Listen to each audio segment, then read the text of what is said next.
ജന്മാദ്യസ്തേതുന്നയാതിതരതച്ചാർത്തേഷ്വവിജ്ഞസ്വരാട് തേനേ ബ്രഹ്മകൃതായ ആദികവേ മുഖ്യന്തേജോവാരി മൃതാം യഥാ വിനിമയോ യത്രത്തിസർഗോ മുഷാദാംനാശേന സദാ നിരസ്തകോഹം സത്യം വരം ധീമഹി.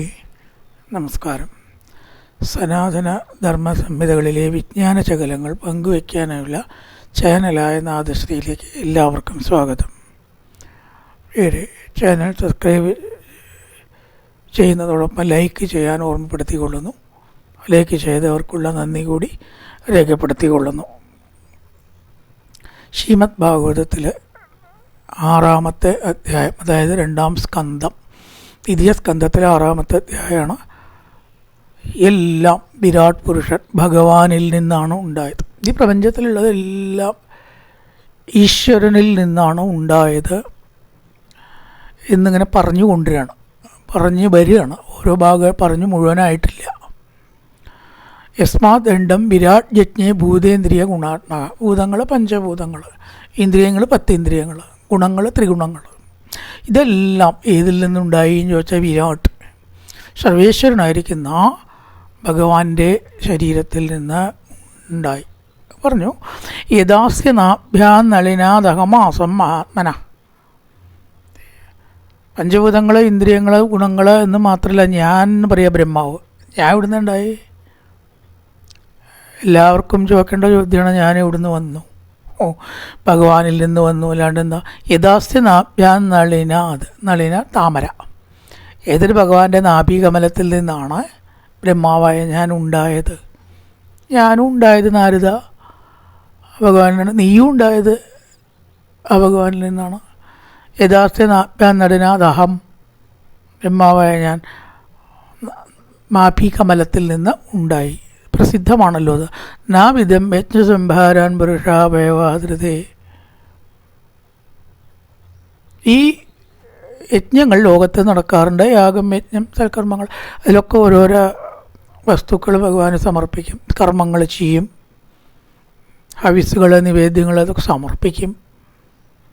ആര് സമർപ്പിക്കണു? യജ്ഞം ചെയ്യണ ആൾ. ആർക്ക് കിട്ടണു? ഈശ്വരന് കിട്ടണു. അതിപ്പോൾ എവിടുന്ന് ഉണ്ടായി? ഹവിസുകളായിട്ടുള്ള ഈ നിവേദ്യങ്ങളോ യജ്ഞസംഭാരം എന്ന് പറയുന്നതിന് പൊതുവെ നമ്മൾ കുടിക്കണ സംഭാരമല്ല കേട്ടോ. ഈ സംഭാരം എന്നുള്ള വാക്കിനർത്ഥം കുടിക്കണ സംഭാരമല്ല. അതിൻ്റെ യഥാർത്ഥ ടെക്നിക്കൽ അർത്ഥം ഒരുക്കാൻ ഉള്ള സാധനങ്ങളാണ്. ബലി സംഭാരങ്ങൾ എന്ന് പറഞ്ഞാൽ സാങ്കേതിക അർത്ഥം യജ്ഞത്തിന് ആവശ്യമുള്ള ഒരുക്കമാന വസ്തുക്കൾ എന്നർത്ഥമാണ് സംഭാരം. നമ്മൾ പറഞ്ഞിട്ട് ഇപ്പോൾ മോര് ഡൈല്യൂട്ട് ചെയ്ത സംഭാരം കുടിക്കുക, അങ്ങനെ ആക്കി അല്ലേ? അങ്ങനെയല്ല അതിൻ്റെ അർത്ഥം. യഥാർത്ഥ അർത്ഥം വസ്തുക്കൾ. യജ്ഞത്തിന് ഉപയോഗിക്കുന്ന നിവേദ്യങ്ങളാവാം, ഗർഭപ്പുല്ലാവാം, എന്തൊക്കെ യജ്ഞത്തിന് വേണ്ട വെച്ചാൽ അതൊക്കെ യജ്ഞസംഭാരങ്ങളാണ്. അതേ ഇവിടുന്നുണ്ടായി? അതും എന്നിൽ നിന്ന് തന്നെ ഉണ്ടായത്. അപ്പോൾ എനിക്ക് സമർപ്പിക്കാനുള്ള, അതായത് ഭഗവാന് സമർപ്പിക്കാനുള്ളതായ യജ്ഞത്തിലെ വസ്തുക്കളും നാരദ എന്നിൽ നിന്നാണ് ഉണ്ടായത്. ഭഗവാനിൽ നിന്നല്ലാതെ കണ്ട് ഒന്നും തന്നെ ഇല്ല. ഞാൻ അറിഞ്ഞിട്ടില്ല പറയാ ബ്രഹ്മാവ്. ഈശ്വരനിൽ നിന്നല്ലാണ്ടൊരു വസ്തു ഉണ്ടായത് ഞാൻ അറിഞ്ഞിട്ടില്ല. തേഷു യജ്ഞസ്യ പചവസ്തവനത്പതയക്കുശ ഇതഞ്ച ദേവേജനം കാലച്ചോരു ഗുണാന്വിത വസ്തുന്യോഷ്ടയ സ്നേഹന്തലോകാമൃതോ ജലം രജോജുഷി സാമാനി ചാതുരോർച്ചന്തത്തമ. കുറേ ശ്ലോകങ്ങൾ ഒരുമിച്ച് പറഞ്ഞിരിക്കുകയാണ്. നാമധേയാനി മന്ത്രാശ്ച ദക്ഷിണാച്ച വ്രതാനി ച ദേവതാനുക്രമകൽപ്പസങ്കൽപ്പ തന്ത്രമേവച ഗതയോ മതയശ്രദ്ധാപ്രായശ്ചിത്തം സമർപ്പണം പുരുഷാവയവേരേതേ സംഭാരാസമ്പ്രദാമയ. ഈ 4 ശ്ലോകങ്ങളിൽ കുറേ കാര്യങ്ങൾ പറഞ്ഞിരിക്കുകയാണ്. യജ്ഞത്തിന് വേണ്ട സംഗതികൾ ഒന്നങ്ങനെ നേരത്തെ പറഞ്ഞു. സംഭാരം, ഒരുക്കമാന വസ്തുക്കൾ. എന്തൊക്കെയാണ് ഇപ്പോൾ ഈ സംഭാരം? പശുക്കൾ എന്ന് പറഞ്ഞാൽ മൃഗങ്ങളെന്നും ആവാൻ. കാടിന് ആടിനെ, ഇങ്ങനെയുള്ള മൃഗങ്ങളെയൊക്കെ യാഗത്തിൽ പണ്ട് യജിച്ചിരുന്നു കൊന്നിട്ട്. അല്ലാണ്ട് നമ്മൾ ഉദ്ദേശിക്കണ പശു മാത്രമല്ല. പശു എന്ന് പറഞ്ഞാൽ മൃഗം എന്നർത്ഥമാണ്. പശുപതി, മൃഗങ്ങളുടെ പതി എന്നുള്ള അർത്ഥത്തിലാണ് പറയുന്നത്. അല്ലാണ്ട് പശു മാത്രമല്ല. യൂപങ്ങൾ, യൂപം എന്ന് പറഞ്ഞാൽ ഈ കുറ്റിയടിച്ച് കെട്ടി അതിൻ്റെ മുകളിൽ ഈ മൃഗത്തിനെ കെട്ടിയിടും യാഗം ചെയ്യുമ്പോൾ. എന്നിട്ട് അതിനെ കൊല്ലും. കുറ്റിയടിച്ച് കെട്ടി അതുമ്പിൽ നിർത്തി കുറച്ച് നേരം നിർത്തി മന്ത്രം ചൊല്ലിയിട്ടാണ് മൃഗങ്ങളെ കൊല്ലുക. ആ കുറ്റിക്കാണ് യൂപം എന്ന് സാങ്കേതികമായിട്ട് പറയും. യൂപം വേറൊരു പേര് അത്രയുള്ള കുറ്റി നമ്മൾ പറയും. മരക്കുറ്റി അടിച്ച് അതിൻ്റെ മുകളിൽ കെട്ടിയിടുന്നതാണ് ഈ മൃഗത്തിനെ, ആടായാലും വേറൊന്നായാലും. പിന്നെ ദർഭകൾ, യാഗഭൂമി, വസന്താദി ഋതുക്കൾ, കാലം, യജ്ഞത്തിൽ ഉപയോഗിക്കുന്ന പാത്രം, മന്ത്രങ്ങൾ, വ്രതങ്ങൾ, അതിലുള്ള ആചാര്യന്മാരെ പ്രവൃത്തിയും കർമ്മവും ചെയ്യണ ആളുകൾ, വേദങ്ങൾ, ഋക്കുകൾ, യജസ്സുകൾ, കൊടുക്കണ ദക്ഷിണ, ഇതെല്ലാം ഈശ്വരനാണ്. മന്ത്രങ്ങൾ, ദക്ഷിണകൾ, വ്രതങ്ങൾ, ദേവതകൾ എല്ലാം വേറെ വേറെ എടുത്ത് പറഞ്ഞു എന്നൊരു സംഭാര സമൃദ്ധ മയ. എല്ലാ സംഭാരങ്ങളും ബ്രഹ്മാവ് പറയണം, ഞാൻ ആരിൽ നിന്നാണ് സമ്പാദിച്ചത്? ഭഗവാനിൽ നിന്ന് തന്നെയാണ് സമ്പാദിച്ചത്. ഭഗവാനിൽ നിന്ന് അന്യമായിട്ടൊന്നുമില്ലെങ്കിൽ പിന്നെ ഭഗവാനിൽ നിന്നല്ലേ സമ്പാദിക്കാൻ കഴിയുള്ളൂ. വേറെ എവിടെന്നെങ്കിലും സമ്പാദിക്കാൻ പറ്റും? ഭഗവാനല്ലാണ്ട് വേറൊന്നും ഈ 14 ലോകത്തിലും ഇല്ല. അതിന് വളച്ചും തിരിച്ചും പറയാം, അത്രയേ ഉള്ളൂ. ഇത് സംപ്രത സംഭാര പുരുഷാവയവേരകം തമേവ പുരുഷം യജ്ഞം തേനേ വായജം ഈശ്വരം. പ്രകാരം ശേഖരിച്ച സാമഗ്രികളോട് കൊണ്ട് ഞാൻ എന്ത് ചെയ്തു? ആ പുരുഷനെ യജിച്ചു. സംഭരിക്കപ്പെട്ട സംഭാരങ്ങളെ കൊണ്ട് നാരദ ബ്രഹ്മാവ് പറയണം, ഞാൻ ഈ മഹാപുരുഷനെ യജിച്ചു, യാഗത്തിൽ കൂടെ പൂജിച്ചു എന്നുള്ളതിനാണ് യജിക്ക് ഒറ്റ വാക്ക്. തതസ്തേ ഭ്രാതര ഇമേ പ്രജാനാം പതയോ നവായജൻ വ്യക്തം അവ്യക്തം പുരുഷന്തു സമാഹിത. പിന്നീട് എന്ത് ചെയ്തു? പ്രജകളുടെ പതിയായിട്ടുള്ള നിൻ്റെ ഈ 9 സഹോദരന്മാരും, നാരദൻ്റെ 9 സഹോദരന്മാർ ഭ്രാതാക്കളായിട്ടുള്ള ഈ 9 പ്രജാപതികളാണ് എന്നാണ് പറയുന്നത്. സാവധാന മനസ്സോടു കൂടിയവരായിട്ട് ഭഗവാനെ പൂജിച്ചു. ആദ്യം ആര് പൂജിച്ചു? ബ്രഹ്മാവായ ഞാൻ പൂജിച്ചു. പിന്നെ ആര് പൂജിച്ചു? പ്രജാപതികളെ പൂജിച്ചു. അവർ എത്ര ആളാണ്? 9 ആൾ. അവർ നാരദൻ്റെ ആരാണ്? സഹോദരന്മാരാണ്. അത്രയേ ഉള്ളൂ. നാരദൻ്റെ സഹോദരന്മാരായിട്ടുള്ള 9 പ്രജാധിപതികൾ നാരദ എന്നെ കൂടാതെ ഞാൻ പൂജിച്ചതിന് ശേഷം ഭഗവാനെ പൂജിച്ചു. തതത്തെ ഭ്രാതര ഇമേത്തേ ഭ്രാതര, നിൻ്റെ സഹോദരന്മാർ ആയ പ്രജാപതികൾ, പ്രജാനാമ്പതയോ നവ, 9 പ്രജാപതികൾ ആ ഭഗവാനെ പൂജിച്ചു. തതച്ച മനവക്കാല ഈജിരെ മുനയോ വരെ പിതരോ വിബുധാദേ വ്യത്തിയ മനുഷ്യ കൃതവിർവിഭം. അതിനുശേഷം മനുക്കൾ പൂജിച്ചു. ആദ്യം ബ്രഹ്മാവ് പൂജിച്ചു, പിന്നെ പ്രജാപതികൾ പൂജിച്ചു, പിന്നെ മനുക്കൾ 14 മനുക്കളാണ്. സ്വയംഭവനു, സാരോജസമനു, ഉത്തമമനു, താമസമനു എന്നും പറഞ്ഞ് ദേവസാവരണി, ഇന്ദ്രതാവരണി, ദക്ഷതാവരണി എന്നും പറഞ്ഞ് 14 മനുക്കളാണ്. ആ മനുക്കൾ പൂജിച്ചു. പിന്നെ പൂജിച്ചു പിതൃക്കൾ, പിന്നെ ദേവന്മാർ, വിഭുതന്മാർ എന്ന് പറഞ്ഞാൽ ദേവന്മാർ പൂജിച്ചു. ആസുരന്മാരും പൂജിച്ചു. സുരന്മാർക്കും വേണം ഭഗവാന്റെ അനുഗ്രഹി, എല്ലാവർക്കും വേണം. ഇവിടെ പറയണം തതച്ച മനവ കാല ഈജിരെ മുനയോപരെ, മുനികൾ പൂജിച്ചു. ഇവരൊക്കെ പിതരോ വിബുധ ദേവന്മാർ, പിതരോ വിബുധ ദൈത്യ അസുരന്മാർ, മനുഷ്യ കൃതപിർ വിഭു. ഇപ്പോൾ ഭഗവാനിൽ നിന്നുണ്ടായിട്ടുള്ള വസ്തുക്കളെ കൊണ്ട് ഈ പറഞ്ഞവരെല്ലാം അനവധി ആളുകൾ പരമ്പരയായിട്ട് നാരദ ആ ഭഗവാനെ പൂജിച്ചു വരുന്നു. നാരായണേ ഭഗവതി തദിദം വിശ്വമാഹിതം ഗൃഹീതമായ ഒരു ഗുണ സർഗാദാവഗുണസ്വത തത് ഇതം വിശ്വം. ഈ ലോകം, ഈ പറയപ്പെടുന്ന ഈ ലോകം, ആ പൂജിക്കപ്പെട്ട ലോകം ഭഗവതി നാരായണനായിരിക്കുന്ന ഭഗവാനിൽ, ഭഗവതി എന്ന് പറഞ്ഞാൽ ശ്രീലിംഗമല്ല, ഭഗവാനിൽ എന്നുള്ള വിഭക്തിയാണ്. ഭഗവതി ഭഗവാനിൽ, ഭഗവാന് നാരായണനിൽ ആഹിതം ഇരിക്കുന്നു. അപ്പോൾ ഈ ലോകം മുഴുവൻ ഭഗവാനിൽ തന്നെ സ്ഥിതി ചെയ്യുന്നു. നാരദൻ ചോദിച്ചിട്ടുണ്ട്, ലോകം എവിടെ നിൽക്കണം? എല്ലാറ്റിനും നിൽക്കാൻ സ്ഥലം വേണം. ഈ ലോകം എവിടെ നിൽക്കണം? ഭഗവാനിൽ.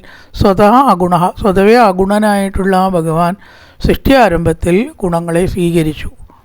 ഗൃഹീതമായ ഒരു സാത്വിക രാജ താമസങ്ങളെ സ്വീകരിച്ച് സൃഷ്ടിച്ചു. സ്വതവേ ഭഗവാന് ഗുണങ്ങളില്ല. സാത്വികനല്ല, രാജസനല്ല, അതുപോലെ തന്നെ താമസനും അല്ല, നിർഗുണനാണ്.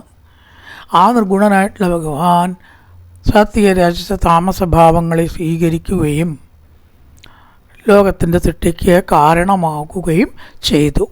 സൃജാമി തന്നെ യുക്തോകം മരോകർത്തി തത്വശാ വിശ്വം പുരുഷരൂപേണ പരിപാദിത്യശക്തിയിൽ തന്നെ യുക്താഹം. ആ ഭഗവാനാൽ നിയുക്തനായിട്ട്, ഭഗവാനാൽ പ്രേരിപ്പിക്കപ്പെട്ടവനായിട്ട് ഞാൻ ലോകത്തെ സൃഷ്ടിക്കുന്നു. ആദ്യം ഭഗവാൻ സൃഷ്ടിച്ചു ചിലതൊക്കെ, ഡീറ്റെയിൽസ് ഇല്ല, വിശദാംശങ്ങൾ പിന്നെ ഞാനാണ് സൃഷ്ടിച്ചത്. പൊതുവെ ഭഗവാൻ സൃഷ്ടിച്ചു, വിശദാംശങ്ങളോ ഞാനും സൃഷ്ടിച്ചു. വിശ്വം സൃജാമി, ആ ഭഗവാനെ ഞാൻ ലോകത്തെ ഞാൻ സൃഷ്ടിക്കുന്നു. തദ്വശാഹര, അവൻ അധീനനായിട്ടുള്ള ശിവനോ ഹരിക്കുന്നു. ഭഗവാൻ എന്ന് പറയുന്ന പരമതത്വത്തിന് വിധേയനായ ബ്രഹ്മാവായ ഞാൻ സൃഷ്ടിക്കുന്നു. ഹര ശിവൻ അതിനെ ഹരിക്കുന്നു. വിഷ്ണു രൂപം കൈക്കൊണ്ട് രക്ഷിക്കുകയും ചെയ്യുന്നു. അപ്പം യഥാർത്ഥ ഭഗവാൻ എന്ന് പറഞ്ഞാൽ ഇതൊന്നുമല്ല, വിഷ്ണുവല്ല. യഥാർത്ഥ ഭഗവാൻ ഒന്നുമല്ല, ഗുണങ്ങളേ ഇല്ല. സാത്വികനല്ല, അപ്പോൾ വിഷ്ണുവല്ല. രാജസില്ല, അപ്പോൾ ബ്രഹ്മാവല്ല. താമസമല്ല, അപ്പോൾ ശിവനുമല്ല. നിർഗുണനാണ്. അപ്പം നിർഗുണനായിട്ട് രൂപഭേദങ്ങളോ ഗുണങ്ങളോ ഇല്ലാത്ത ഭഗവാൻ സൃഷ്ടിക്ക് ശേഷം എന്ത് ചെയ്തു? 3 ഗുണത്തെ സ്വീകരിച്ചു. അങ്ങനെ ബ്രഹ്മാ വിഷ്ണു മഹേശ്വരന്മാരായ ബ്രഹ്മാവായ ഞാൻ സൃഷ്ടിക്കുന്നു. ഹരൻ അതിനെ സംഹരിക്കുന്നു, വിഷ്ണുവായിട്ട് അതിനെ രക്ഷിക്കുകയും ചെയ്യുന്നു. ഇത് 3 ലോകത്തിൽ ആവശ്യമാണ്. സംഹാര കാര്യങ്ങൾ ലോകത്ത് നടന്നിട്ടില്ലെങ്കിലും ബുദ്ധിമുട്ടാണ്. കാരണം എത്രയോ വർഷങ്ങളോളം ആയുസ് മനുഷ്യനുണ്ടാവില്ലേ? 100, 200, 300, 400, 500 എന്നും പറഞ്ഞാണ് പോയാൽ സംഗതി കുഴഞ്ഞു പോവും. പള്ള വീടുകളൊന്നും മതിയാവില്ല. അതുകൊണ്ട് ഈ സംഹാരം ലോകത്തിന് വേണ്ടാത്തൊരു കാര്യമാണെന്ന് വിചാരിക്കേണ്ട. യമൻ ഒരു കാലത്ത് ഹനിക്കപ്പെട്ടു ശിവനാൽ. അങ്ങനെ കഥയുണ്ട്. മാർക്കണ്ഡേയനെ രക്ഷിക്കാൻ വേണ്ടി യമൻ, അപ്പോൾ കുറേ കാലം ലോകത്തിൽ മരിച്ചില്ലാത്ത ആൾക്കാർ വലിയ ബുദ്ധിമുട്ടായി. ഇവിടെ 60-70 വയസ്സ് കഴിയുമ്പോൾ തന്നെ അച്ഛനമ്മമാരെ കൊണ്ട് എന്താ ചെയ്യേണ്ടതെന്ന് ചെല്ലാണ്ടിരിക്കുക മക്കൾ. അപ്പോൾ 60 കഴിഞ്ഞു, 100 കടന്നു, 200 കഴിഞ്ഞു, 300 കടന്നു, ഇങ്ങനെ ആൾക്കാർ മരിക്കാതിരിക്കുകയാണല്ലോ. ആലോചിച്ച് നോക്കണം. ഈ സംഹാരം എന്ന ഒരു കർത്തവ്യം അല്ലെങ്കിൽ ഒരു കർമ്മം ഇല്ലെങ്കിൽ അതല്ലേ സ്ഥിതി. അത് വെച്ചിരിക്കുകയാണ്. കുറച്ച് കഴിയുമ്പോൾ പഴയ ആൾ പോവും, പഴയ ആൾക്കാരൊക്കെ പോവും. നാട്ടിൽ പോയാൽ പഴയ ആൾക്കാരൊന്നും ഇപ്പോൾ അവിടെയൊക്കെ എന്നാ പരിചയം ഒരാരും ഇല്ല കേട്ടോ. ഇവരൊക്കെ മരിച്ചു പോയിരിക്കണം, ഒക്കെ പുതിയ ആൾക്കാരായി. ആവണം. അങ്ങനെ ആയാലേ ലോകത്തിൻ്റെ നിലനിൽപ്പുള്ളൂ. അതുകൊണ്ടാണ് സംഹാരകർത്താവായിട്ട് തമോ ഗുണം, രക്ഷിക്കുന്നതായിട്ട് വിഷ്ണു. ഉള്ള കാലത്ത് അവരെ രക്ഷിക്കാത്രേ ഉള്ളൂ, ശാശ്വതമായി രക്ഷിക്കുകയല്ല. ഉള്ളപ്പോൾ രക്ഷിക്കണമല്ലോ, പിന്നെ സൃഷ്ടിക്കുകയും വേണം. അപ്പം ഇത് 3ആയിട്ട് ഗുണമില്ലാത്ത ഭഗവാൻ ഗുണങ്ങളെ സ്വീകരിക്കുകയും ചെയ്തു. നാരദ സൃജാമി, സൃഷ്ടിക്കുന്നു. തന്നിയുക്തോഹം, ആര് പറഞ്ഞിട്ട്? ഭഗവാന്റെ ആജ്ഞപ്രകാരം. ഭഗവാന്റെ ആജ്ഞപ്രകാരമാണ് ഞാൻ സൃഷ്ടിക്കുന്നത്, എൻ്റെ ഇഷ്ടപ്രകാരമല്ല. സൃജാമി തന്നിയുക്തോഹം ഹരോഹരതി തത്വശ. ഹരൻ ശിവൻ ഹരിക്കുന്നു. തത്വശ, അവനെ അധീനനായിട്ട് തന്നെ. അപ്പുറം ഹരിക്കാനോ നശിപ്പിക്കാനോ ശിവന് അധികാരമില്ല. ആരുടെ കീഴ? സാക്ഷാൽ ഈശ്വരന് കീഴേട്ടോ. വിഷ്ണു എന്ന് പറഞ്ഞുകൂടാ, വിഷ്ണു അല്ല. പിന്നെയോ വിശ്വം പുരുഷ രൂപേണ പരിപാതി ത്രിശക്തി തീർക്ക്, വിഷ്ണുവായിട്ട് രക്ഷിക്കുകയും ചെയ്യുന്നു. സാക്ഷാൽ സർവേശ്വരൻ ഇത് 3 അല്ല. സാക്ഷാൽ ഭഗവാൻ എന്ന് പറയുന്ന പരമാത്മാവായിട്ടുള്ള ഈശ്വരൻ വിഷ്ണു അല്ല, ശിവനും അല്ല, ബ്രഹ്മാവും അല്ല, ഒന്നും അല്ല. പക്ഷേ ഏത് വേണമെങ്കിലും ആയിട്ട് നമുക്ക് കാണാമെന്നേ ഉള്ളൂ. നമ്മുടെ ഭാവനയ്ക്കനുസരിച്ച് അതിൻ്റെ അനുഭവം നമുക്കുണ്ടാവും, അത്രയേ ഉള്ളൂ. അതിന് രൂപമില്ല, രൂപമൊന്നുമില്ല. ഈശ്വരൻ എന്ന് പറഞ്ഞാൽ ഒരു പരമശക്തി മാത്രം ആണ്. അതിന് രൂപങ്ങളോ ഭേദങ്ങളോ ഒന്നുമില്ല. ഇതിതേ വിഹിതം താതാ യഥേതം അനുപൃച്ഛസി നാന്യൽ ഭഗവത കിഞ്ചൽ ഭാവ്യം സത് അസദാത്മകം. സത്തും അസത്തും ആയിട്ട് ഈ ലോകത്തിൽ കാണുന്നതെല്ലാം ആ ഈശ്വരനിൽ നിന്ന് അന്യമായിട്ടുള്ളതല്ല, ഈശ്വരനോട് കൂടി തന്നെ നിൽക്കുന്നതാണ് എന്ന് നീ അറിഞ്ഞാലും. ന ഭാരതീ മേങ്കമൃഷോപലക്ഷ്യതേ ന കരകിജിന്മേ മനസോ മൃഷാഗതി ന മേ ഋഷീകാണി പദത്യ തത്പദേ എന്മേ അതൗത്കണ്ഠ്യവതാധൃതോ ഹരി. നാരദ അംഗ, ഹേ ഭാരത്, മേ ഭാരതി, എൻ്റെ വാക്ക്. ഇവിടെ ഭാരതി എന്നുള്ള വാക്കിന് വാക്ക് എന്നാണ് അർത്ഥം. സരസ്വതി എന്നൊരർത്ഥമുണ്ട് ഭാരതിക്ക്. ഭാരതീ ദേവി സരസ്വതി എന്നുള്ള അർത്ഥത്തിൽ പ്രയോഗിക്കും. ഇവിടെ വെറും വാക്കുകൾ, എൻ്റെ ഈ വാക്കുകൾ മൃഷ നോപലക്ഷ്യത, വ്യർത്ഥമാവില്ല. മൃഷ എന്ന് പറഞ്ഞാൽ വെറുതെ ആവുക, ന ഉപലക്ഷ്യത ആവില്ല, കളവല്ല, ഇത് സത്യമാകുന്നു. മേ മനസ, എൻ്റെ മനസ്സിന് കരകിജിത്, ഒരു കാലത്തും ന മൃഷാഗത, വ്യർത്ഥസഞ്ചാരമില്ല. വേദജ്ഞനായിട്ടുള്ള സൃഷ്ടികർത്താവായിട്ടുള്ള ബ്രഹ്മാവിന് ആവശ്യമില്ലാത്തതോ ശരിയല്ലാത്തതോ ആയ സംഗതികളുടെ പിന്നാലെ മനസ്സിനെ കൊണ്ടുപോകേണ്ട കാര്യമില്ല, അത് പതിവില്ല. അതാണ് നമ്മുടെ ന ഭാരതി മേങ്ക മൃഷോപലക്ഷ്യത. മൃഷം വ്യർത്ഥമായ തെറ്റാവുക, മൃഷ എന്ന് പറഞ്ഞാൽ കളവ്. ഈ വാക്ക് നാരദ ഒരിക്കലും വെറുതെ ആവില്ല എന്ന് നീ മനസ്സിലാക്കണം. ന കർഷിച്ചിത് മേ മനസ്സോ മൃഷാഗി, വീണ്ടും മൃഷ വന്നു. 2-3 പ്രാവശ്യം വന്ന ആ വാക്ക് പഠിയൂലോ, നല്ലതാ. മൃഷ കളവായ വ്യർത്ഥമായ ഒരു മാർഗത്തിൽ എൻ്റെ മനസ്സ് സഞ്ചരിക്കാറില്ല. ഈശ്വരനോട് അടുക്കുമ്പോൾ അങ്ങനെ ഉണ്ടാവുക.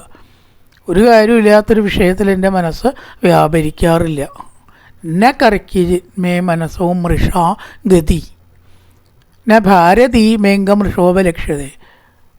ഞാൻ ഈ പറഞ്ഞ വാക്കുകൾ ഭാരതി വ്യർത്ഥമല്ല നാരദ. എൻ്റെ മനസ്സ് വ്യർത്ഥമായ കാര്യങ്ങളിൽ സഞ്ചരിക്കാറില്ല, കാതലായ കാര്യത്തിൽ മാത്രമേ മുഴുകാറുള്ളൂ. നമേ കിഷീകാണി പതന്തി അതത്പതേ. ഇവരാണ് ഇന്ദ്രിയങ്ങൾ. കിഷീകാണി ഇന്ദ്രിയങ്ങൾ ശരിയല്ലാത്ത ഭാവത്തിൽ സഞ്ചരിക്കാറും ഇല്ല. ഇന്ദ്രിയങ്ങൾ ശരിക്കുള്ള വിഷയത്തിൽ സഞ്ചരിക്കുകയാണെങ്കിൽ എല്ലാം നല്ലതാണ്. കണ്ണായാലും മൂക്കായാലും തൊക്കായാലും ഒക്കെ ഈശ്വരനെ അറിയാനാണ് ഉപയോഗിക്കുന്നതെങ്കിൽ ശ്രേഷ്ഠമാണ്. ലോകകാര്യങ്ങളിലേക്ക് മാത്രമാണെങ്കിലോ അത് മധ്യമമായിട്ട് നശിക്കും. അത് തന്നെ അധമമായിട്ടാണ് ചിന്തിക്കുന്നതെങ്കിൽ വളരെ മോശമായി. ചില കാര്യങ്ങളിലേക്ക് ഇന്ദ്രിയങ്ങളെ പ്രവർത്തിപ്പിക്കുന്നത് ഉത്തമം. ലോകകാര്യങ്ങളിൽ അധമം, തെറ്റായ മാർഗം കൂട്ടൽ അധമം, അല്ലെങ്കിലും കുറേ തെറ്റ്. ലോകകാര്യങ്ങളിലേക്ക് വിട്ട് മനസ്സിനെ പ്രവർത്തിപ്പിക്കുന്നത് മധ്യമം. അത് അധർമ്മമാവുമ്പോഴോ അധമായിട്ടും മാറി. എന്മേകതോ ഉത്കണ്ഠവതോ ധൃതോ ഹരി.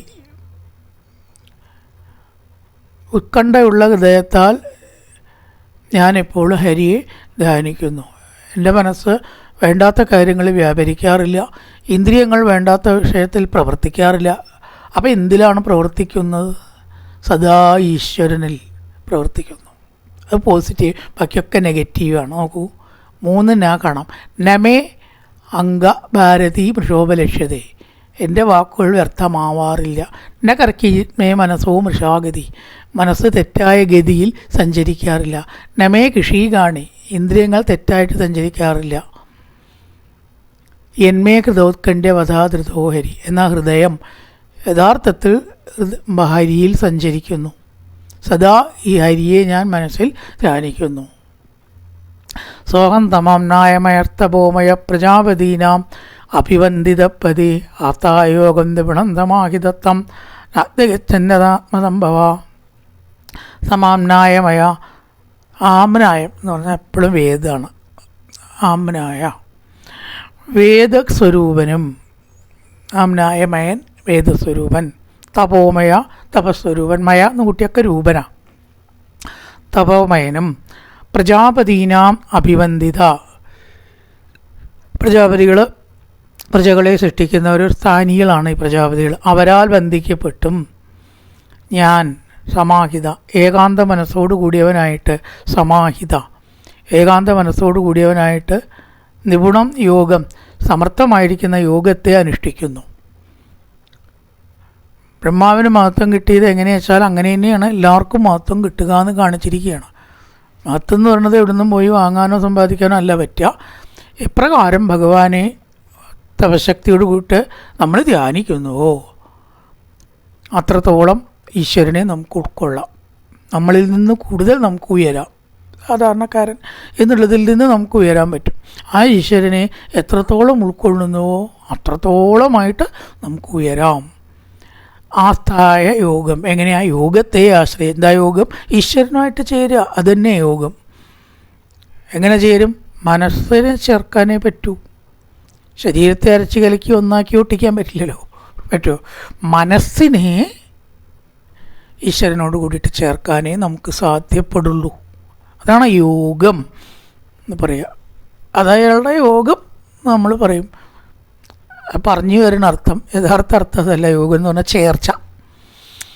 ഈശ്വരനുമായിട്ടുള്ള ആ ഒരു ചേർച്ച കൊണ്ട് അതെങ്ങനെ കിട്ടുക? സമാഹിത, നിരന്തരം ശ്രമിക്കണം. അങ്ങനെയുള്ള ഞാൻ താൻ ആദ്യഗച്ഛം യഥ ആത്മസംഭവ, അവനെ അറിഞ്ഞിട്ടൊന്നുമില്ല. സമർത്ഥമായിരിക്കുന്ന യോഗത്തെ വളരെ ബുദ്ധിമുട്ടിയിട്ട് അനുഷ്ഠിച്ചിട്ട് പോലും അറിയാൻ കഴിഞ്ഞില്ല. അതുകൊണ്ട് ഈശ്വരനെ അറിയാതെ എളുപ്പമായിട്ടുള്ള കാര്യമല്ല. ഞാൻ എൻ്റെ മനസ്സ് വേണ്ടാത്ത കാര്യത്തിലേക്ക് ഒന്നും പോവാണ്ടേ, ഇന്ദ്രിയങ്ങൾ വേണ്ടതൊന്നും വേണ്ടാത്തതിലേക്കൊന്നും പ്രവർത്തിക്കാതെ ഒരു വാക്കും വെറുതെ പറയാത്ത എനിക്ക് ആ ഭഗവാനെ ലഭിച്ചിട്ടില്ല. പിന്നെ വേണ്ടേ ഇത്രയൊന്നും ചെയ്യാത്തവർക്ക്? അപ്പം നാരദ, ഈശ്വര സാക്ഷാത്കാരം എന്ന് പറഞ്ഞാൽ ബുദ്ധിമുട്ടുള്ളത് തന്നെയാണ്. അതുകൊണ്ട് അത് വേണ്ടാന്ന് വെക്കരുത്. ബുദ്ധിമുട്ടുള്ളതൊക്കെ നമ്മൾ ഉണ്ടാക്കിയിട്ടുണ്ടോ? ഒറ്റ ചോദ്യം. 5 കൊല്ലം മെഡിസിൻ പഠിക്കുക പറഞ്ഞാൽ എന്താ എളുപ്പമാണ്? എന്തൊക്കെ വരച്ചുണ്ടാക്കണം, എന്തൊക്കെ എഴുതണം, എത്ര പഠിക്കണം. എത്ര ആൾ മെഡിസിന് കാശ് കൊടുത്ത് ചിലപ്പോൾ വേസ്റ്റ് കിട്ടാണ്ട് മെനക്കിടണു. കിട്ടണില്ല. അപ്പോൾ നമ്മളാരും വിഷമുള്ള കാര്യങ്ങൾ ചെയ്യാത്തവരല്ല, ആണോ? പക്ഷേ ഈശ്വരകാര്യം എന്ന് പറഞ്ഞാൽ നമുക്കൊക്കെ നെറ്റിച്ചുളിയും. അതുകൊണ്ട് ഇപ്പം എന്താ, 5 കൊല്ലമല്ല 10 കൊല്ലം മെഡിസിൻ പഠിച്ചാൽ അന്നൊക്കെ B.Ed 1 കൊല്ലമായിരുന്നു, 10 മാസം. ഇപ്പോൾ 2 കൊല്ലമാക്കി. ഇപ്പോഴും B.Edന് സീറ്റ് വേണ്ട പോലെ കിട്ടുന്നുണ്ടോ എല്ലാവർക്കും? അപ്പോൾ ഇത് ബുദ്ധിമുട്ടുണ്ടോ? നമ്മൾ ബുദ്ധിമുട്ടില്ല, ബുദ്ധിമുട്ടാത്തവരാണെന്ന് മാത്രം പറയരുത്. ഒന്ന് ആലോചിച്ച് നോക്കുക. ഒരു തേങ്ങ എപ്പോഴും പറയുന്ന ഉദാഹരണം, പൊളിച്ച് അത് ഉടച്ച് അത് ചിരകി അത് മിക്സിയിലിട്ട് അരച്ച്, ഇപ്പോൾ മിക്സിയെങ്കിലും ഉണ്ട്, പണ്ട് അതുമില്ല, 1 രൂപ ആക്കണച്ചാൽ സാമാന്യക്കാർക്ക് തേങ്ങ പൊളിക്കാൻ പറ്റില്ല, ഇഷ്ടമല്ല. യോക്ക് മുതുവേ എനിക്കണു, അങ്ങനെയാണ് പൊളിച്ചിങ്ങനെ എടുക്കുക എന്ന് പറഞ്ഞാലേ ഇതൊക്കെ എന്തിനു വേണ്ടിയിട്ടാണ് ചെയ്യണം? ഒരു ചെറിയൊരു സ്വാദിന് വേണ്ടിയിട്ട്. ആലോചിച്ചു, അപ്പം തന്നെ കഴിഞ്ഞു അത് ഇല്ലേ? ഭക്ഷണം കഴിച്ചാൽ ആ സ്വാദ് കഴിഞ്ഞില്ലേ? ഒരു നേരത്തെ കഴിഞ്ഞാൽ ആ നേരത്തെ കഴിഞ്ഞു. അതിന് വേണ്ടിയാ ഇത്രയാ കൂട്ടാൻ കൂട്ടി ഉണ്ടാകും. നമുക്കൊരു 5-6 മിനിറ്റ് വേണ്ടിയാവുമോ? 10 മിനിറ്റ് വേണ്ടി വരുമോ? അതിന് വേണ്ടി നമ്മൾ അരമണിക്കൂർ പണിയെടുത്തു ഇല്ലേ? ഈ തേങ്ങ അങ്ങോട്ട് പുറത്തേക്ക് ഈ രൂപത്തിലായി കിട്ടുക. അതിന് ചിരകലുണ്ട്, അതും ചിലർക്ക് ഇഷ്ടമല്ല. ഇതൊന്ന് ചിരകി തിരക്കി അതിന് മാത്രമൊക്കെ വയ്യാട്ടോ പറയാൻ ചിലർ മടിയാണ്. അപ്പോൾ ഇത്രയും ബുദ്ധിമുട്ടുന്നുണ്ട് നമ്മൾ. വേണ്ടാക്കുന്നില്ല ഉണ്ടോ? നമുക്ക് കേരളീയർക്ക് തേങ്ങയില്ലാത്ത കൂട്ടാൻ വളരെ ഇഷ്ടമല്ലാത്തതാണ്. അപ്പം നമ്മളൊക്കെ ബുദ്ധിമുട്ടുന്നുണ്ട്. അപ്പം നേട്ടമുണ്ട് എന്ന് കണ്ടാൽ ചെറുതായിട്ടും വലുതായിട്ടും ബുദ്ധിമുട്ടുന്നവരാണ്. അപ്പോൾ പിന്നെ ഈ ഒരു നേട്ടം ജീവൻ്റെ നേട്ടമാണ്. ഇത് ആലോചിച്ച് നോക്കണം. ഇനി ജനിക്കുകയോ മരിക്കുകയോ ചെയ്യാത്ത ആ മഹാസത്യത്തിലേക്ക്, മഹാ ആനന്ദത്തിലേക്ക്, പ്രപഞ്ച വിഷമങ്ങളിൽ നിന്നുള്ള ശാശ്വതമായിട്ടുള്ള പരിഹാരം, ശാശ്വതമായിട്ടെന്ന് തന്നെ പറയണം. മറ്റൊക്കെ താൽക്കാലിക. പൂക്കിട് വന്നു, മരുന്ന് കഴിച്ചു, മാറി, പിന്നെ വരില്ല എന്ന് വല്ല ഉറപ്പുണ്ടോ? ഒരുറപ്പുമില്ല. സുഖമായിട്ട് ഊണ് കഴിച്ചു, വിശപ്പ് മാറി, വൈകുന്നേരമായ പിന്നെയും വിശക്കുന്നുണ്ട് ഇല്ലേ? അത് ശാശ്വതമാണോ? വൈകുന്നേരമായ എന്താ ഉണ്ടാക്കണം? ചപ്പാത്തിയാണോ, ദോശയാണോ, ഇഡ്ഡലിയാണോ? പിന്നെയും പ്രശ്നമായി. കഴിഞ്ഞ് രാവിലെ രാത്രിയൊക്കെ കഴിച്ച് കിടന്നു, പിറ്റേ ദിവസം തുടങ്ങി. അപ്പോൾ ഒരു പ്രശ്നവും നമുക്ക് ശാശ്വതമല്ല. ആയിട്ട് ചില ഇഷ്ടമുള്ള സോപ്പും പ്രിയേഴ്സൊക്കെ തേച്ച് കുളിച്ചാൽ എന്താ രസം. വെളിച്ചായ വീണ്ടും കുളിക്കണം വേണ്ടേ? ഈ കാലത്ത് കുറച്ച് കഴിഞ്ഞാൽ ആരെങ്കിലും അയാളുടെ അടുത്ത് കുളിച്ചില്ലെങ്കിൽ അപ്പോൾ അതും ശാശ്വതമല്ല. ഒക്കെ വീണ്ടും വീണ്ടും വീണ്ടും വീണ്ടും വീണ്ടും ചെയ്തുകൊണ്ടിരിക്കണം. ലോകത്തിൻ്റെ ഒരു സ്വഭാവമാണത്. ഒക്കെ താൽക്കാലികമായിട്ടു. ഷർട്ട് ഇട്ടു, കുറച്ച് കഴിഞ്ഞ് അത് തിരുമ്പണം, അല്ലെങ്കിൽ എന്തെങ്കിലും പറ്റുമോ? ഒരിട്ട് 2 നേരം ഇട്ടോ, അയ്യോ ഇനി ഇത് ഇടുക കേട്ടോ, അപ്പോൾ എല്ലാം താൽക്കാലിക. ശാശ്വതമായിട്ട് ഈ മാതിരി ദുഃഖങ്ങളിൽ നിന്ന് നമുക്ക് മെച്ചം കിട്ടണമെങ്കിൽ ജീവനെ ഈശ്വരനോട് കൂടി ചേർക്കുക മാത്രമേ പോകാൻ വഴിയുള്ളൂ. ഇനി ജനിക്കും മരിക്കും ചെയ്യാതിരിക്കുക, ഈ ശരീരത്തിൽ വരാതിരിക്കുക. ഇതാണ് പരമമായ ജ്ഞാനം. ഇതറിഞ്ഞാൽ അയാൾ അറിയേണ്ടതിനെ അറിഞ്ഞു എന്നർത്ഥം. മറ്റൊന്നും അറിഞ്ഞിട്ട് കാര്യമില്ല.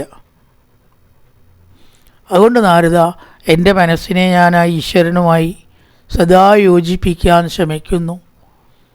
ബ്രഹ്മാവായ എനിക്കുമുണ്ട് ദുഃഖം. അയ്യോ, അതാണ് ചിന്തിക്കേണ്ടത്. തലയുണ്ട്, വേദമൊക്കെ പഠിച്ചു, സൃഷ്ടികർത്താവ് ബ്രഹ്മാവിന് സ്വൈരമൊന്നുമില്ല. വിചാരിക്കേണ്ട, ആരും വിചാരിക്കേണ്ട. ശരീരമുണ്ടോ?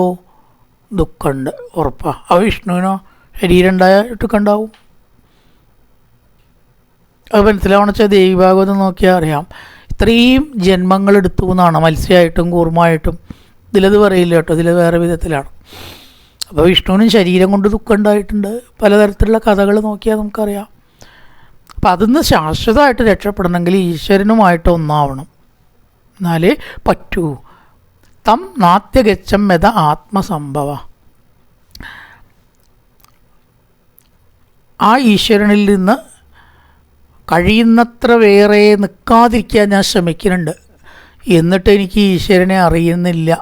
തം നാത്യഗച്ഛം, ഞാൻ അറിയുന്നില്ല എന്ന് പറഞ്ഞാൽ പിന്നെ മറ്റുള്ളവരുടെ കഥ പറയാനുണ്ടോ? അതുകൊണ്ട് അത് എളുപ്പമല്ല. എന്നാൽ വേണ്ടതാണ്. വിഷമമുള്ളതൊക്കെ വേണ്ടാന്ന് നമ്മൾ വെക്കാറില്ല. അതിനാ ഉദാഹരണം പറഞ്ഞത്. നേട്ടമുണ്ടോ? കഷ്ടപ്പെടണം. അല്ലെങ്കിൽ ഇപ്പോൾ ഏത് നേട്ടം കഷ്ടപ്പെടാതെ കിട്ടിയിരിക്കണം? ഇന്ന് നമ്മൾ അനുഭവിക്കുന്ന എല്ലാ സൗകര്യങ്ങളും നിരവധി നിരവധി നിരവധി ത്യാഗത്തിൻ്റെയും നിരീക്ഷണങ്ങളുടെ പരീക്ഷണങ്ങളുടെ ബലമല്ലേ? ട്രെയിനിൽ ഓടുന്നതും പ്ലെയിനിൽ ഓടുന്നതും. ഇപ്പം നമ്മൾ എളുപ്പത്തിൽ പറയുന്നുണ്ട് എക്സ്റേ എടുക്കുക, എക്സ്റേ എടുക്കുക, എക്സ്റേ എടുക്കുക. മേഡംഗ്യൂരിയുടെ കഥ പഠിച്ചവർക്കറിയാം. സ്വന്തം ശരീരം അപായപ്പെടുത്തിയിട്ടാണ് മേഡംഗ്യൂറി എക്സ്റേ കണ്ടുപിടിച്ചത്. കൈ മുഴുവൻ പോയി എന്നാണ് പറയണം, ആ റേസിൻ്റെ ശക്തി കൊണ്ട്. ലോകത്തിന് ചരിത്ര പ്രസിദ്ധയായി അവർ. പക്ഷെ തൻ്റെ ജീവിതം പോയി, കൈ മുഴുവൻ അപകടമായി എന്നാണ് പറയണത്. കഥ വായിച്ചതാണ് കേട്ടോ. പക്ഷെ ആ എക്സ്റേ കാരണം എത്ര ആൾക്ക് ഇന്ന് ആശ്വാസം കിട്ടി. അയ്യോ എനിക്കുണ്ട് കേട്ടോ, എക്സ്റേ എടുത്തോളൂ, ഓ സംഗതി ഇന്നതാണ്, അതിൻ്റെ പരിഹാരം ചെയ്ത് സുഖം പറയും. എക്സ്റേ എടുത്തില്ലെങ്കിൽ കാണാൻ പറ്റുമോ? അപ്പോൾ എത്ര എത്ര എത്ര എത്ര ത്യാഗങ്ങളുടെ ഫലമാണ് ഇന്ന് നമ്മൾ അനുഭവിക്കുന്ന സുഖം. അതുകൊണ്ട് കഷ്ടപ്പെടൽ നമ്മുടെ ധർമ്മമാണ്, സുഖിക്കലല്ല. അതിനു വേണ്ടിയല്ല നമ്മളിവിടെ വന്നത്. അത് മറ്റൊരാൾക്ക് വേണ്ടി കഷ്ടപ്പെടുമ്പോൾ കുറേയും കൂടി ശ്രേഷ്ഠമാണ്. അതുകൊണ്ട് നാരദ, വിഷമം വിചാരിച്ചിട്ടൊന്നും, ഇപ്പോൾ നമ്മളിത് ഈ സബ്ജക്റ്റ് തന്നെ വിഷമം പിടിച്ചതാണ്. 6-ാം അധ്യായം കുറിച്ച് വിഷമം പിടിച്ചതാണ്. ചിലർക്ക് നെറ്റി ചുളി പോകും. ഇതാണ് ഭാഗവതെങ്കിൽ വയ്യാട്ടോ നിർത്താം, സലാമുണ്ട്. ചിലർക്കെങ്കിലും തോന്നിയിട്ടുണ്ടാവില്ലേ? അത് തോന്നരുത്. അതൊക്കെ പിന്നീട് നമുക്ക് സുഖമായിട്ട് വരും. ചില ഭാഗങ്ങൾ അങ്ങനെ വേണ്ടേ? അല്ലെങ്കിൽ ഇതെല്ലാവർക്കും പ്രാപ്യമാവില്ലേ? ഇതിൻ്റെ വില പോവില്ലേ? അപ്പം അങ്ങനെ ചിന്തിക്കരുത്. വിഷമത്തു കൂടെ മാത്രമേ നേട്ടങ്ങളുണ്ടാവുള്ളൂ. റോസ് ബെഡിൽ കിടന്നിട്ട് ഒരു നേട്ടവും ഇന്ന് വരെ ആരും ഉണ്ടാക്കിയിട്ടില്ല, മനസ്സിലാക്കുക. അപ്പോൾ ആത്മീയത്തിൽ അതിൻ്റെ വിഷമമുണ്ടാവും. സഹിക്കണം, അഡ്ജസ്റ്റ് ചെയ്യണം. ഒരു ലക്ഷ്യത്തിലേക്ക് എത്ര ലക്ഷ്യം എന്താ? പരമമായിട്ടുള്ള ലക്ഷ്യമാണ്. അപ്പോൾ കഷ്ടപ്പെട്ടൂടെ?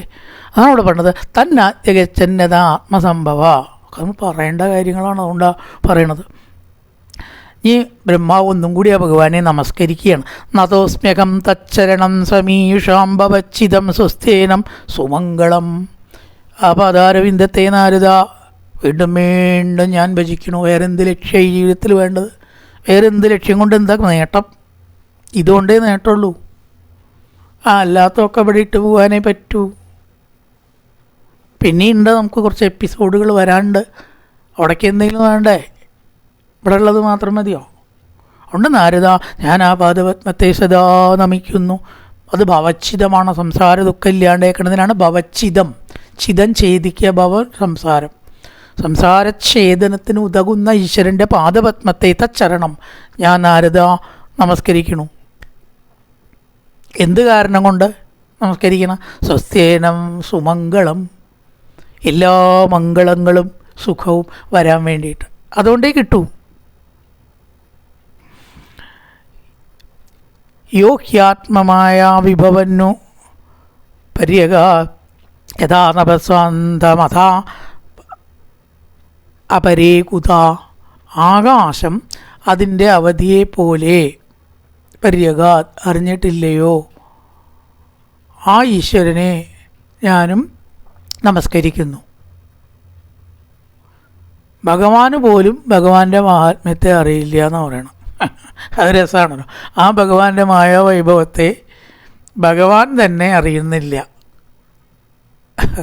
ഭഗവാന്റെ മഹാത്മ്യം അറിയണില്ല, പിന്നെ വേണ്ടേ ബാക്കിയുള്ളവർക്ക്? അങ്ങനെ ഉണ്ടാവുമോ? അങ്ങനെ ഉണ്ടാവാമല്ലോ. ആനയ്ക്ക് ആനയുടെ വലിപ്പം അറിയുമോ? എന്നപ്പം നമ്മളാരും ജീവിച്ചിരിക്കില്ല ഇവിടെ എന്നാണ് പറയണത്. ആനയ്ക്ക് ആനയുടെ വലിപ്പം അറിയില്ല. അതുകൊണ്ടാണ് നമ്മളതിനെ അടക്കാനെ ഇടത്താനെ വലത്താനെ എന്ന് പറയണത്. ആകാശത്തിൻ്റെ മഹത്വം അറിയുമോ? പക്ഷെ ആകാശം എന്ന് പറഞ്ഞൊരു പ്രതിഭാസമല്ലേ? ആലോചിച്ച് നോക്കൂ. ആകാശം എന്നിട്ടൊന്നുണ്ടോ? ശരിക്കും നോക്കാൻ ശല്യ അല്ലേ? അത് നമുക്ക് തോന്നുകയാണ്. ഒരു വല്ലാത്ത പ്രതിഭാസമാണ് ആകാശം. കടലിൻ്റെ മഹാത്മ്യം അറിയൂ? കടൽ എന്ന് പറയുന്നത് അത് നിർജീവമാണ്, അതിനറിയില്ല. എന്ന പോലെ ഒരു പ്രതിഭാസമാണ് ഈ ഭഗവാൻ കേട്ടോ. ആ ഭഗവാന് പോലും ഭഗവാന്റെ മഹാത്മ്യം അറിയില്ല, പിന്നെ വേണ്ടേ മറ്റുള്ളവർക്ക്? കായേന വാചാ മനസേന്ദ്രിയർവാപ്ത്യാത്മനാ വാ പ്രകൃതി സ്വഭാവാൻ കരോതി യത്യർത്ഥകലം പരസ്മൈ നാരായണായേതി സമർപ്പയാമി. ഓം പൂർണ്ണമദ പൂർണ്ണമിദം പൂർണ്ണാൽ പൂർണ്ണമുദച്യതേ പൂർണ്ണസ്യ പൂർണ്ണമാദായ പൂർണ്ണമേവാവശിഷ്യതേ. ഓം ശാന്തി ശാന്തി ശാന്തി. ഹരി ഓം ശ്രീ ഗുരുഭ്യോ നമഃ. ഹരി ഓം.